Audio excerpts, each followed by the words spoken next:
ચોમાસાની સિઝનમાં ધોધ, ઝરણા, નદી, નાળાથી દૂર જ રહેજો. સોશિયલ મીડિયામાં પ્રસિદ્ધ થવાના ચક્કરમાં કેટલાક લોકો જીવને જોખમમાં મૂકતા પણ ખચકાતા નથી. દાહોદના કાલી ડેમ પાસે આવા જ કેટલાક દ્રશ્યો જોવા મળ્યા. રીલ બનાવવાની ઘેલછામાં કેટલાક લોકો જીવને જોખમમાં મૂકી રહ્યા છે.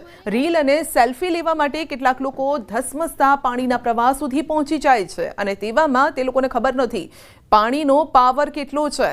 લોકોનો જીવ જોખમમાં મુકાય છે. ન્યૂઝ 18ની સૌની અપીલ છે કે ચોમાસાની સિઝનમાં પાણીના પ્રવાહની નજીક ન જાઓ, નિયમોનું પાલન કરો. તો એટલા માટે જ ગૃહ રાજ્યમંત્રી કહેતા પણ હોય છે કે કાયદામાં રહેશો તો ફાયદામાં રહેશો. એટલે અહીંયા પણ એ વાત લાગુ પડે છે કે જો નિયમમાં રહેશો તો તમારો પણ જીવ બચી જશે, ફાયદામાં રહેશો. પરંતુ જો આ કુદરત સામે તમે પણ બાથ ભીડવા જશો તો જીવ જોખમમાં મુકાઈ શકે છે. એના દ્રશ્યો જોઈ શકો છો કે ઝરણું, ધોધ અવિરત વહી રહ્યો છે અને ભાઈ આરામથી નાહી રહ્યા છે. પરંતુ જો પાણીનો પ્રવાહ વધે તો તેની સાથે તેઓ પણ તણાઈ શકે.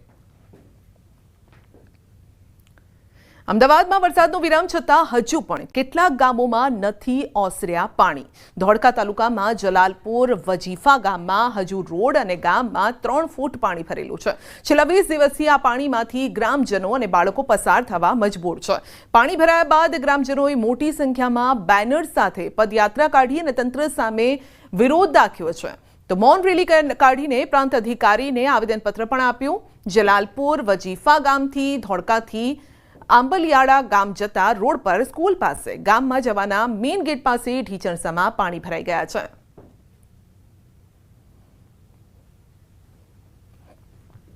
પડોશી રાજ્ય રાજસ્થાનમાં પણ ઘણા ભાગોમાં ભારે વરસાદનો કહેર છે. અજમેર સહિત રાજસ્થાનના 20 જિલ્લાઓમાં ભારે વરસાદની ચેતવણી આપવામાં આવી છે. મંગળવારે રાત્રે પણ વિવિધ વિસ્તારોમાં વરસાદથી સામાન્ય લોકો માટે મુશ્કેલી ઊભી થઈ છે. અજમેર જિલ્લાના કેકરી અને ભીનાઈમાં પણ મુશળધાર વરસાદના કારણે ઘણા રસ્તાઓ પાણીમાં ડૂબી ગયા છે. ભીનાઈના ઘણા વિસ્તારોમાં વરસાદના કારણે જળાશયો ભરાઈ ગયા છે. કેકરીમાં શહેરી વિસ્તારમાં વરસાદ બાદ તેલી મહોલ્લાની હાલત સૌથી ખરાબ થઈ છે, જ્યાં શેરીઓ અને રસ્તાઓ પર 2 થી 3 ફૂટ પાણી ભરાઈ ગયા છે અને જેના કારણે દુકાનો ઘરમાં પણ પાણી ઘૂસી ગયા છે. ન ફક્ત ગુજરાત, રાજસ્થાન પરંતુ ઉત્તર ભારતના ઘણા રાજ્યોમાં હાલ મેઘ તાંડવ છે. તારાજીના દ્રશ્યો જોવા મળી રહ્યા છે અને હિમાચલ પ્રદેશ ઉપરાંત ઉત્તર પ્રદેશના ઘણા ભાગોમાં મુશળધાર વરસાદના પગલે પૂર જેવી સ્થિતિ છે. ઉત્તર પ્રદેશમાં પહાડોમાં વરસાદના કારણે લખીમપુર ખેરીમાં શારદા નદીનું પાણીનું સ્તર વધી ગયું છે. આંખો સામે જ ઘર નદીમાં ડૂબી ગયું. ગ્રામજનો લાચાર બનીને જોતા રહ્યા. આના કારણે નદી કિનારે આવેલા ઘણા ગામો ડૂબી ગયા છે. ધોવાણ વધ્યું છે. ગ્રામજનોમાં ગભરાટનો માહોલ પણ છે.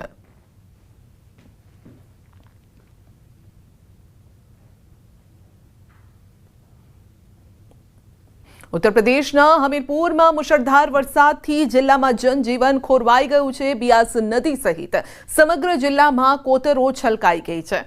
સુજાનપુરના ખેરી પંચાયતના બલ્લા ગામમાં પાણી ભરાવાની સાથે ભૂસ્ખલન, થાંભલા તૂટી પડ્યા. ઘર અને પશુઓના વાડા, રસ્તાઓ થાંભલા તૂટવાના બનાવ બની રહ્યા છે. જ્યારે કે આલમપુર પુલ પર કાદવવાળું પાણી આવવાના કારણે સુજાનપુર પાલમપુર રસ્તો પણ અવરોધિત થયો છે. લગભગ અડધા કલાક પછી રસ્તો પુનઃ સ્થાપિત કરવામાં આવ્યો અને સુજાનપુર સાંધોલ રસ્તો પણ ભૂસ્ખલન અને પથ્થરો પડવાના કારણે બંધ થઈ ગયો છે, જે બપોર સુધીમાં પુનઃ સ્થાપિત થઈ ગયો.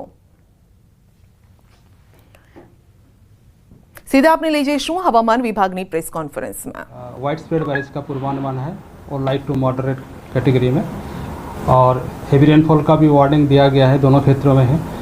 सौराष्ट्र कच्छ के लिए अगले 7 दिन हेवी रेनफॉल का वार्निंग आइसोलेटेड प्लेसेस में दिया गया है, और जो गुजरात रीजन में अगले 2 दिन मतलब 2 तारीख और 3 तारीख के लिए heavy to very heavy isolated places में, और जो 4 तारीख के हेवी रेनफॉल का वार्निंग आइसोलेटेड प्लेसेस में दिया गया है. और जो डे 4 से लेकर डे 7 तक इसमें वेरी हेवी का फिर वार्निंग आइसोलेटेड प्लेसेस में गुजरात रीजन के लिए दिया गया है 5 तारीख से लेकर 8 जुलाई तक. इसमें आपका थंडरस्टॉर्म वार्निंग अगले 5 दिन तक दिया गया है विद लाइटनिंग के साथ. और जो हमारा ऑरेंज वार्निंग जो डिस्ट्रिक्ट आ रहा है गुजरात रीजन में आज के लिए, उसमें बनासकांठा, साबरकांठा, गांधीनगर, दाहोद, माहीसागर, अरावली, डांग, नवसारी, वलसाड, तापी, दमन और दादरा नगर हवेली. और जो येलो वार्निंग में हेवी रेनफॉल का वार्निंग दिया गया है, इसमें आपका जो डिस्ट्रिक्ट आ रहा है, रिमेनिंग जो डिस्ट्रिक्ट्स है गुजरात क्षेत्र की, गुजरात रीजन की जो क्षेत्र है, इसमें रिमेनिंग डिस्ट्रिक्ट में हेवी रेनफॉल आइसोलेटेड प्लेस में दिया गया है। और जो सौराष्ट्र कच्छ में अमरेली भावनगर के लिए आइसोलेटेड हेवी रेनफॉल का वार्निंग है आज के लिए। और गुजरात रीजन ने कल के लिए जो वेरी हेवी रेनफॉल का वार्निंग है बनासकांठा और साबरकांठा के लिए दिया गया है। और हेवी रेनफॉल का वार्निंग दिया गया है पाटन, महेसाना, गांधीनगर, अरावली, महिसागर, सूरत, डांग, नवसारी, वलसाड, तापी, दमन एंड दादरा नगर हवेली। इसमें आपका येलो वार्निंग के साथ और वेरी हेवी जो डिस्ट्रिक्ट है बनासकांठा, साबरकांठा के लिए ऑरेंज वार्निंग दिया गया है कल के लिए 3 तारीख 3 जुलाई। सौराष्ट्र कच्छ के लिए जो हेवी रेनफॉल डिस्ट्रिक्ट दिया गया आइसोलेटेड प्लेसेस में हेवी रेनफॉल का वार्निंग है अरावली, भावनगर और कच्छ के लिए दिया गया है, इसमें येलो वार्निंग है।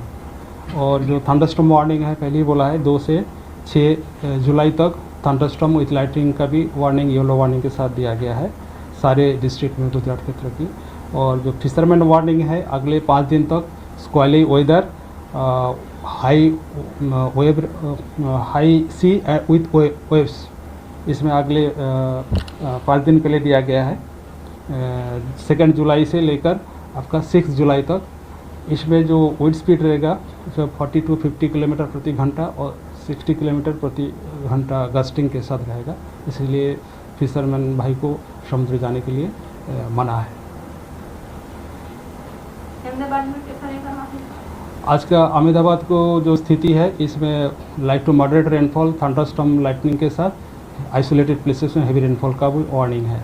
इसमें जो सिस्टम अभी प्रसिस्ट कर रहा है, मानसून ट्रफ जो पास कर रहा है अभी बीकानेर, वनस्थली, शिवपुरी, सिद्धि, चाईबासा एंड दीघा तक हमारा मानसून ट्रफ लाइन पास कर रहा है मीन सी लेवल। और जो एक ट्रफ लाइन पास कर रहा है आपका दक्षिण पूर्व राजस्थान से लेकर उत्तर पश्चिम बे ऑफ बंगाल तक at 0.9 and 5.8 kilometre mean sea level through एक साइक्लोनिक सर्कुलेशन झारखंड के ऊपर परसिस्ट कर रहे हैं across Madhya Pradesh, north Chhattisgarh. Okay. ઉત્તર પ્રદેશના મોરેનામાં પણ મેઘતાંડવથી તારાજીના દ્રશ્યો જોવા મળ્યા। ઘણા ભાગોમાં પૂર અને બચાવ કામગીરી પણ ચાલી રહી છે। મોરેનાનો એક વિડીયો પણ સામે આવ્યો છે કે જ્યાં પૂરના પ્રવાહમાં એક વ્યક્તિ ફસાયેલો જોવા મળ્યો। બંને કાંઠે લોકોની ભીડ છે। ધસમસતા પાણીના પ્રવાહમાં એક વ્યક્તિ ફસાયેલો છે, જો કે તે વ્યક્તિ કોઈ પથ્થર કે થાંભલાને પકડીને બેઠો હોય તેમ લાગી રહ્યું છે।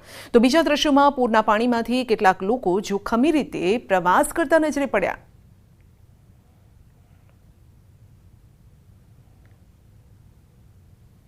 ઉત્તરકાશીમાં વાદળ ફાટવાની ઘટના બાદ યમનોત્રી હાઈવે 3 દિવસ માટે બંધ કરાયો છે। વાદળ ફાટવાથી સિયાન ચટ્ટીથી જાનકી ચટ્ટી સુધી 850થી વધુ મુસાફરો ફસાયા અને અત્યાર સુધીમાં 400થી વધુ યાત્રાળુઓને પગપાળા બચાવી લેવાયા છે। ભારે વરસાદ અને ભૂસ્ખલનના કારણે નુકસાન પામેલા યમનોત્રી રાષ્ટ્રીય ધોરીમાર્ગને પુનઃસ્થાપિત કરવા માટે યુદ્ધના ધોરણે કામ ચાલી રહ્યું છે। તો સિલાઈ બંધ નજીક ધોવાઈ ગયેલા રસ્તાનું સમારકામ કરવામાં આવ્યું છે અને રસ્તા બંધ થવાના કારણે 3 દિવસથી યમનોત્રી ધામ યાત્રા પર બ્રેક લાગી છે। યમનોત્રી ધામ તરફ ફસાયેલા યાત્રાળુઓને પગપાળા બળકોટ લઈ જવામાં આવશે। બીજી તરફ ગુમ થયેલા મજૂરોની શોધખોળ ચાલી રહી છે।